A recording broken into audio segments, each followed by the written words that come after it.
ಶತ್ರುಗಳ ಕಾದಾಟ, ಯುದ್ಧದಲ್ಲಿ ಗೆಲ್ಲೋದ್ಯಾರು? ಭೀಮಾ ಯಾರು?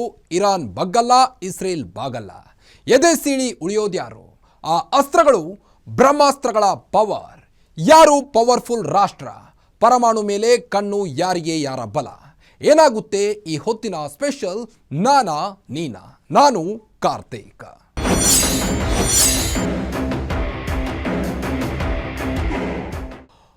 ಇರಾನ್ ಇಸ್ರೇಲ್ ನಡುವಿನ ಯುದ್ಧ ಜಗತ್ತಿನಾದ್ಯಂತ ಹಬ್ಬುವಂತೆ ಕಾಣುತ್ತಿದೆ. ಅಮೆರಿಕದ ಅಧಿಕೃತ ಎಂಟ್ರಿಯಿಂದ ಮೂರನೇ ಮಹಾಯುದ್ಧ ಫಿಕ್ಸ್ ಆದಂತಾಗಿದೆ. ಆದರೆ ವಿಶ್ವದ ದೊಡ್ಡ ನನಿಗೂ ಇರಾನ್ ಕ್ಯಾರೆ ಅಂತಿಲ್ಲ. ಪ್ರಚಂಡ ರಾಷ್ಟ್ರವಾಗಿರೋ ಇಸ್ರೇಲ್ನವರು ಸೋಲೋ ಮಾತೇ ಇಲ್ಲ ಅಂತಿದೆ. ಶತ್ರುಗಳ ಕಾದಾಟದಲ್ಲಿ ಗೆಲ್ಲೋದ್ಯಾರು? ಯಾರು ಯಾರಿಗೆ ಮಣ್ಣು ಮುಕ್ಕಿಸ್ತಾರೆ ಅನ್ನೋದೇ ಕುತೂಹಲ ಮೂಡಿಸಿದೆ. ಹಾಗಾದ್ರೆ ಪವರ್ಫುಲ್ ಆ ಯುದ್ಧದಲ್ಲಿ ಗೆಲ್ಲೋದ್ಯಾರು? ಇರಾನ್ ಇಸ್ರೇಲ್ ಬಳಿ ಇರುವ ಅಸ್ತ್ರಗಳೇನು? ಇದೆಲ್ಲದಕ್ಕೂ ಉತ್ತರ ಇಲ್ಲಿದೆ ನೋಡಿ.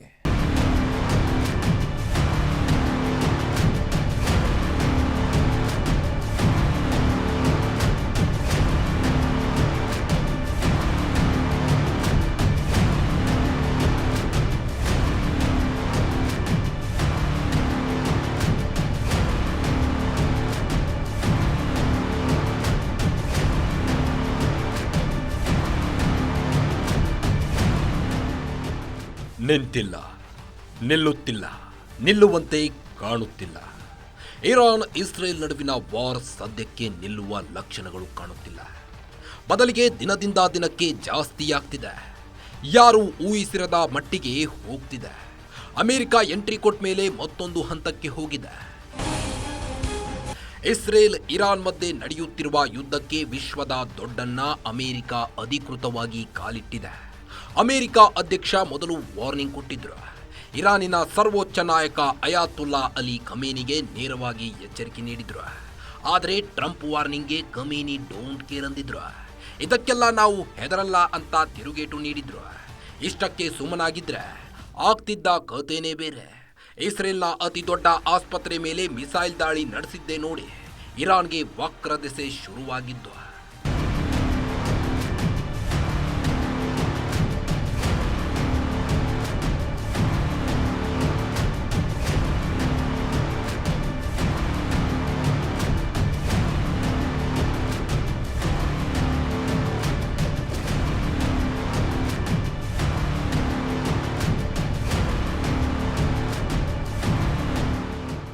ಇಸ್ರೇಲ್ನ ದೊಡ್ಡ ಆಸ್ಪತ್ರೆ ಮೇಲೆ ಇರಾನ್ ದಾಳಿ ನಡೆಸಿದ ಮೇಲೆ ಬೆಂಜಮಿನ್ ನೆತಾನ್ಯಹು ಕೆಂಡವಾಗಿದ್ರು. ಅಮೆರಿಕ ಅಧ್ಯಕ್ಷ ಡೊನಾಲ್ಡ್ ಟ್ರಂಪ್ ಕಿಡಿಕಾರಿದ್ರು. ಜಸ್ಟ್ 2 ದಿನ ಸೈಲೆಂಟ್ ಆಗಿದ್ದ ಅಮೆರಿಕ ದಿಢೀರಂತ ವಾರ್ ಝೋನ್ಗೆ ಪ್ರವೇಶ ಮಾಡಿ ಇರಾನ್ ಮೇಲೆ ದಾಳಿ ಮಾಡಿದೆ. ಫೋರ್ಡೋ, ನತಾಂಜ್ ಮತ್ತು ಇಸ್ಫಹಾನ್ ಮೇಲೆ ಏರ್ ಸ್ಟ್ರೈಕ್ ನಡೆಸಿದೆ. ಇರಾನ್ ಇಸ್ರೇಲ್ ಜಗಳದಲ್ಲಿ ಅಮೆರಿಕ ಮೂಗು ತೂರಿಸಿದ್ದಕ್ಕೆ ಜಗತ್ತೇ ಇಬ್ಬಾಗವಾಗುವಂತೆ ಕಾಣುತ್ತಿದೆ. ಇಸ್ರೇಲ್ ಪರ ಇರುವ ರಾಷ್ಟ್ರಗಳು ಒಂದ್ ಕಡೆ, ಇರಾನ್ ಪರವಾಗಿರುವ ದೇಶಗಳು ಒಂದ್ ಕಡೆ ನಿಂತಿವೆ. ಜಗತ್ತಿನ ಕಣ್ಣು ಇಸ್ರೇಲ್ ಇರಾನ್ ಮೇಲೆ ಬಿದ್ದಿದೆ. ಯಾವ ದೇಶಗಳು ಯಾವ ದೇಶದ ಪರವಾಗಿ ನಿಲ್ಲುತ್ತವೆ? ಯುದ್ಧದಲ್ಲಿ ಗೆಲ್ಲೋದ್ಯಾರು, ಸೋಲೋದ್ಯಾರು, ಯಾರ ತಾಕತ್ತು ಎಷ್ಟಿದೆ ಅಂತ ಚರ್ಚೆಗಳಾಗ್ತಿವೆ. ಹಾಗಾದ್ರೆ ಯಾವ ದೇಶಗಳ ಸೇನಾ ಶಕ್ತಿ ಹೇಗಿದೆ ಅಂತ ತೋರಿಸ್ತೀವಿ ನೋಡಿ.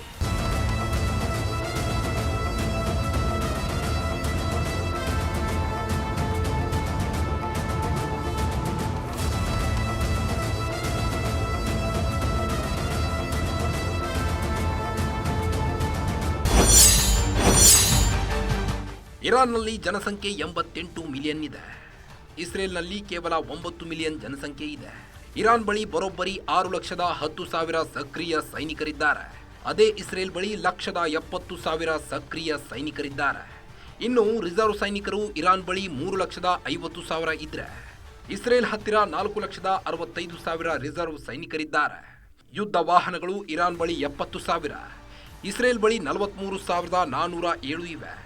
ವಿಮಾನಗಳು ಇರಾನ್ ಹತ್ತಿರ 551, ಇಸ್ರೇಲ್ ಬಳಿ 612 ಇವೆ. ಇರಾನ್ ಒಟ್ಟು 101 ನೌಕೆಗಳನ್ನು ಹೊಂದಿದ್ರೆ ಇಸ್ರೇಲ್ ಕೇವಲ 67 ಹೊಂದಿದೆ. ಹಾಗೂ ಇಸ್ರೇಲ್ ಬಳಿ ಇರುವ ವೆಪನ್ ಹೆಸರು ಕೇಳಿದ್ರೆ ಶತ್ರುಗಳಿಗೆ ನಡುಕ ಹುಟ್ಟುತ್ತೆ.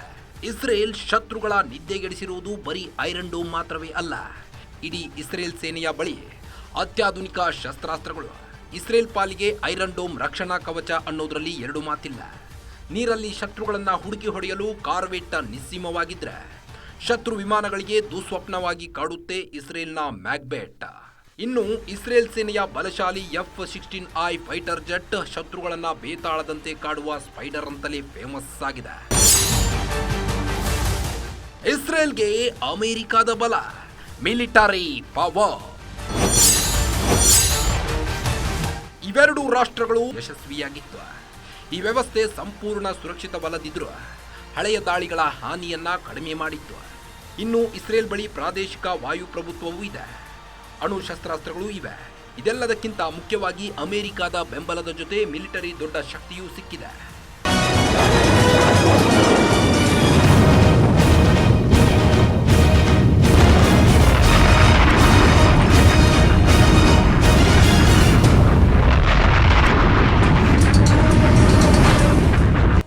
ಇಸ್ರೇಲ್ ಬಳಿ ಇರೋದು ಅದೆಂಥ ವೆಪನ್ಗಳು ಗೊತ್ತಾ?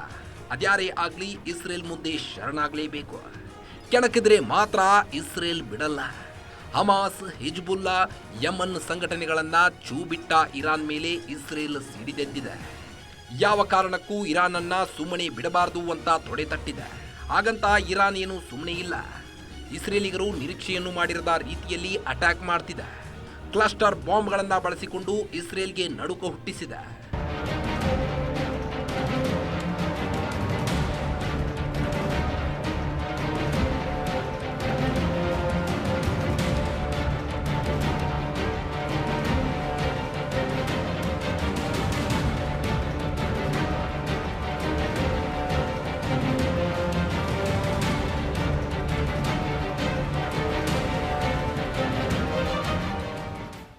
ಇನ್ನು ಇರಾನ್ ಬಗ್ಗೆ ಹೇಳುವುದಾದರೆ, ಸಾಂಪ್ರದಾಯಿಕ ಶಕ್ತಿಗಳು ಇಸ್ರೇಲ್ ಮತ್ತು ಅಮೆರಿಕದ ನಿರಂತರ ದಾಳಿಗಳಿಂದ ಹದಗೆಟ್ಟಿವೆ.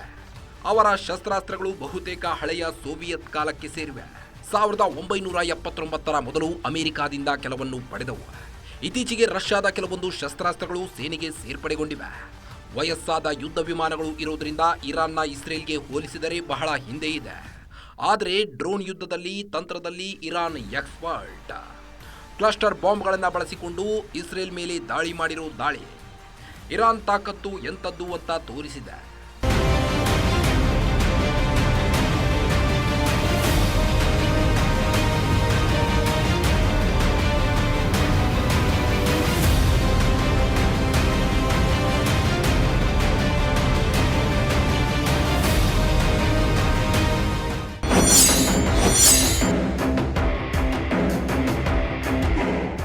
ಒಂದು ಕಾಲದಲ್ಲಿ ಇಸ್ರೇಲ್ ಇರಾನ್ ಕುಚಿಕುಗಳಾಗಿದ್ವು. ಅದೊಂದು ಕಾರಣಕ್ಕೆ ಬದ್ಧ ವೈರಿಗಳಾಗಿದ್ದಾರೆ. ಈಗ ಯುದ್ಧ ಶುರುವಾದ್ಮೇಲಂತೂ ನಾನಾ ನೀನಾ ನೋಡೇ ಬಿಡೋಣ ಅಂತ ಜಿದ್ದಿಗೆ ಬಿದ್ದಿವೆ. ಅಷ್ಟಕ್ಕೂ ಕುಚಿಕುಗಳ ನಡುವಿನ ಕಂದಕ ಶುರುವಾಗಿದ್ಯಾಕೆ, ಒಬ್ಬರ ಮೇಲೆ ಒಬ್ಬರು ಕತ್ತಿ ಮಸೆಯುತ್ತಿರುವುದ್ಯಾಕೆ ಅಂತ ತೋರಿಸ್ತೀವಿ ನೋಡಿ.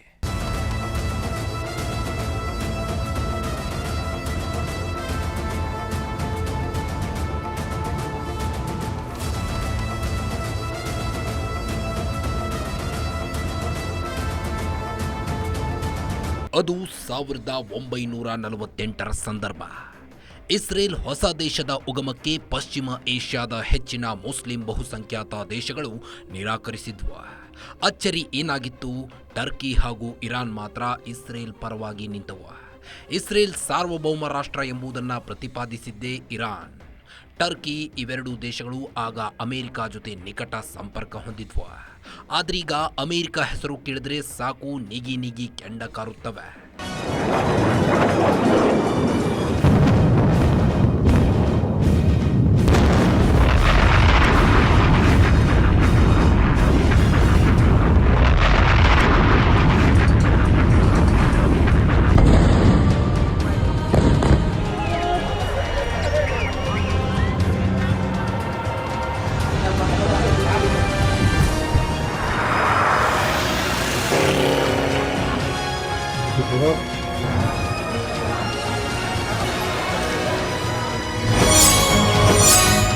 ಒಂದು ಕಾಲದಲ್ಲಿ ಇರಾನ್ ಅಮೆರಿಕದ ಪ್ರಮುಖ ಪ್ರಾದೇಶಿಕ ಮಿತ್ರನಾಗಿತ್ತು. ಇಸ್ರೇಲ್ ತನ್ನ ಅಸ್ತಿತ್ವಕ್ಕಾಗಿ ಅಮೆರಿಕದ ಬೆಂಬಲ ಅತ್ಯಗತ್ಯವಾಗಿತ್ತು. ಅಮೆರಿಕದ ಜೊತೆಗೆ ಇರಾನ್ ಕೂಡ ಬೆಂಬಲ ನೀಡಿತ್ತು. ಇಸ್ರೇಲ್ಗೆ ಇರಾನ್, ಟರ್ಕಿ ಮತ್ತು ಇಥಿಯೋಪಿಯಾ ದೇಶಗಳ ಬಲ ಸಿಕ್ಕಿತ್ತು. ಅಲ್ಲದೆ ಈ 4 ರಾಷ್ಟ್ರಗಳು ಪರಸ್ಪರ ಆರ್ಥಿಕ ಸಹಕಾರ ಪಡೆದುಕೊಂಡವು. ಇಸ್ರೇಲ್ನ ಮೊಸಾದ್ ಮತ್ತು ಇರಾನ್ನ SAVAK ಗುಪ್ತಚರ ಇಲಾಖೆಯಿಂದ ಶಸ್ತ್ರಾಸ್ತ್ರ ಮಾರಾಟ ಮತ್ತು ಗುಪ್ತಚರ ಮಾಹಿತಿ ಹಂಚಿಕೊಂಡವು. ಕೆಲ ಕಾಲದ ನಂತರ ಇಸ್ರೇಲ್ನ ಅರಬ್ ರಾಷ್ಟ್ರಗಳು ಬಹಿಷ್ಕರಿಸಿದ್ವು. ಆಗಲೂ ಪರವಾಗಿ ನಿಂತಿದ್ದು ಇದೇ ಇರಾನ್. ಇಸ್ರೇಲ್ಗೆ ಕಚ್ಚಾ ತೈಲವನ್ನು ಪೂರೈಸಿತು. ಇದಕ್ಕೆ ಪ್ರತಿಯಾಗಿ ಇರಾನ್ನಲ್ಲಿ ವ್ಯಾಪಾರ ಮತ್ತು ಮೂಲಸೌಕರ್ಯ ಬೆಳವಣಿಗೆಗೆ ಇಸ್ರೇಲ್ ಬೆಂಬಲ ನೀಡಿತ್ತು. 1979ರಲ್ಲಿ ಇಸ್ಲಾಮಿಕ್ ಕ್ರಾಂತಿ ಗಾಳಿ ತಲ್ಲನ ಎಬ್ಬಿಸಿದ್ರೆ ಇರಾನ್ ಇಸ್ರೇಲ್ ಸಂಬಂಧಗಳಲ್ಲಿ ಮೂಲಭೂತ ಬದಲಾವಣೆಗಳಾದವು. ಇದರಿಂದ 1979ರ ನಂತರ ಇಸ್ರೇಲ್ ಮತ್ತು ಇರಾನ್ ನಡುವೆ ಬ್ರೇಕಪ್ ಆಯಿತು.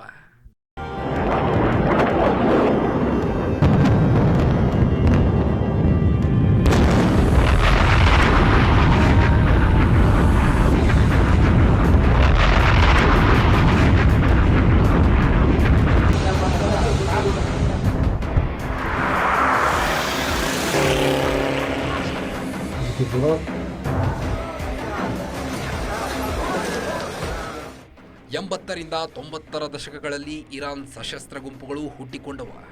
1982ರಲ್ಲಿ ಇಸ್ರೇಲ್ ಆಕ್ರಮಣದ ನಂತರ ಲೆಬನಾನ್ನಲ್ಲಿ ಹಿಜ್ಬುಲ್ಲಾ ಸಂಘಟನೆ ಸ್ಥಾಪನೆಯಾಯಿತು. ಯೆಮೆನ್ನಲ್ಲಿನ ಹೌತಿಗಳು ಮತ್ತು ಗಾಜಾದ ಹಮಾಸ್ನಂತಹ ಇತರೆ ಗುಂಪುಗಳಿಗೆ ಇರಾನ್ ನೆರವು ಕೊಡೋಕೆ ಮುಂದಾಯಿತು. ಒಂದು ಕಾಲದ ಮಿತ್ರನಾಗಿದ್ದ ಇಸ್ರೇಲ್ ಮೇಲಿನ ದಾಳಿಗೆ ವೆಪನ್ಸ್ಗಳನ್ನು ನೀಡಿತ್ತು. 1983ರಲ್ಲಿ ಹಿಜ್ಬುಲ್ಲಾ ಸಂಘಟನೆ ಆತ್ಮಹತ್ಯೆ ಬಾಂಬ್ ದಾಳಿಗಳನ್ನು ನಡೆಸಿತು. ಅದೇ ವರ್ಷದ ನವೆಂಬರ್ನಲ್ಲಿ ಸ್ಫೋಟಕಗಳಿಂದ ತುಂಬಿದ ಕಾರು ಲೆಬನಾನ್ನಲ್ಲಿರುವ ಇಸ್ರೇಲ್ ಮಿಲಿಟರಿ ಪ್ರಧಾನ ಕಚೇರಿಗೆ ನುಗ್ಗಿತ್ತು. ಪಶ್ಚಿಮ ಮತ್ತು ಇಸ್ರೇಲ್ ಬಿಟ್ಟು ಹೊರಹೋಗುವಂತೆ ದಾಳಿಕೋರರು ಒತ್ತಾಯಿಸಿದ್ರು. ಅಲ್ಲಿಂದಾಚೆಗೆ ಇಬ್ಬರ ನಡುವೆ ಮತ್ತಷ್ಟು ಸಂಘರ್ಷಗಳು ಶುರುವಾದವು. ಡಿಸೆಂಬರ್ನಲ್ಲಿ ಅಯಾತುಲ್ಲಾ ಖಮೇನಿಯವರ ಇಸ್ರೇಲ್ ಅನ್ನು ಕ್ಯಾನ್ಸರ್ ಗಡ್ಡೆ ಅಂತ ಕರೆದಿದ್ರು. ಅದನ್ನು ಈ ಪ್ರದೇಶದಿಂದ ತೆಗೆದುಹಾಕಬೇಕು. ಪ್ಯಾಲೆಸ್ತೀನ್ನರಿಗೆ ಸೇರಿದ್ದು. ಈ ಭಾಗದ ಭವಿಷ್ಯವನ್ನು ಪ್ಯಾಲೆಸ್ತೀನ್ನ ಜನರು ನಿರ್ಧರಿಸಬೇಕು ಅಂತ ಖಮೇನಿ ಹೇಳಿದ್ರು. ಇಷ್ಟಕ್ಕೆ ಸುಮ್ಮನಾಗದೆ ಇಸ್ರೇಲ್ ವಿರುದ್ಧ ಉಗ್ರ ಸಂಘಟನೆಗಳನ್ನು ಎತ್ತಿಕಟ್ಟಿ ಯುದ್ಧ ಮಾಡಿಸಿತು. ಹೀಗಾಗಿ ಸ್ನೇಹಿತರಂತಿದ್ದ ಇರಾನ್ ಹಾಗೂ ಇಸ್ರೇಲ್ ಬದ್ಧ ವೈರಿಗಳಂತೆ ಕಿತ್ತಾಡಿಕೊಳ್ಳಲು ಶುರು ಮಾಡಿದ್ರು. ಇದೀಗ ಇಸ್ರೇಲ್ ಇರಾನ್ ಯುದ್ಧ ಮತ್ತೊಂದು ಹಂತಕ್ಕೆ ಹೋಗಿದೆ.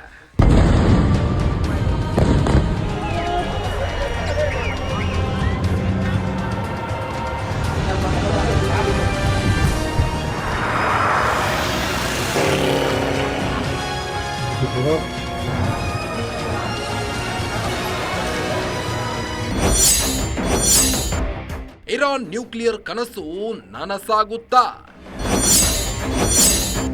ಅಮೆರಿಕ ಇಸ್ರೇಲ್ ಟಾರ್ಗೆಟ್ ಮಾಡಿರೋದ್ಯಾಕೆ? ಇರಾನ್ಗೆ ತಾನು ಕೂಡ ಅಣ್ವಸ್ತ್ರ ರಾಷ್ಟ್ರ ಆಗಬೇಕು ಅನ್ನೋ ಕನಸಿದೆ. ತಾನು ನ್ಯೂಕ್ಲಿಯರ್ ರಾಷ್ಟ್ರ ಆದರೆ ವೈರಿಗಳು ಹೆದರುತ್ತಾರೆ, ತನ್ನ ತಂಟೆಗೆ ಯಾರು ಬರೋದಿಲ್ಲ ಅಂದ್ಕೊಂಡಿದೆ. ಒಂದು ವೇಳೆ ಇರಾನ್ ಏನಾದರೂ ಅಣ್ವಸ್ತ್ರ ಹೊಂದಿತು ಅಂತಾದರೆ ತನಗೆ ಅಪಾಯ ಗ್ಯಾರಂಟಿ ಅನ್ನೋದು ಇಸ್ರೇಲ್ಗೆ ಇರೋ ಭಯ. ಯಾಕಂದ್ರೆ ಇರಾನ್ಗೆ ಟಾರ್ಗೆಟ್ ಆಗಿರೋದೇ ಇಸ್ರೇಲ್. ಹೀಗಾಗಿ ಇರಾನ್ ಅಣ್ವಸ್ತ್ರಗಳನ್ನು ಉತ್ಪಾದಿಸುವುದಕ್ಕೆ ದಶಕಗಳಿಂದ ಪ್ರಯತ್ನ ಮಾಡ್ತಿದೆ. ಇರಾನ್ ಕನಸಿಗೆ ತಣ್ಣೀರು ಎರಚುತ್ತಾನೆ ಬರ್ತಿದೆ.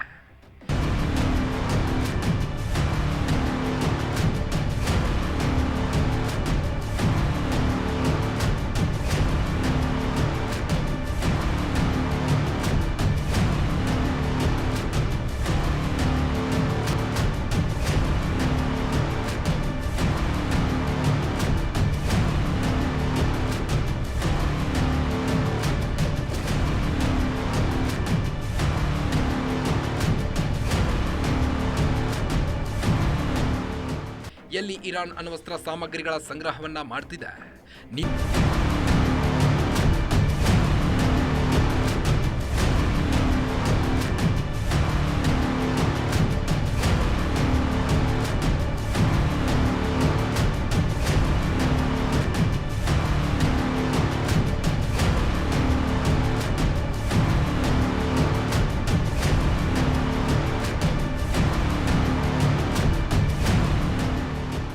ಇಸ್ರೇಲ್ ಹಾಗೂ ಅಮೆರಿಕದ ಅಣು ಬಾಂಬ್ ದಾಳಿ ತಪ್ಪಿಸಬೇಕು ಅಂತ ಇರಾನ್ ಪ್ರಯತ್ನ ಮಾಡ್ತಿದೆ.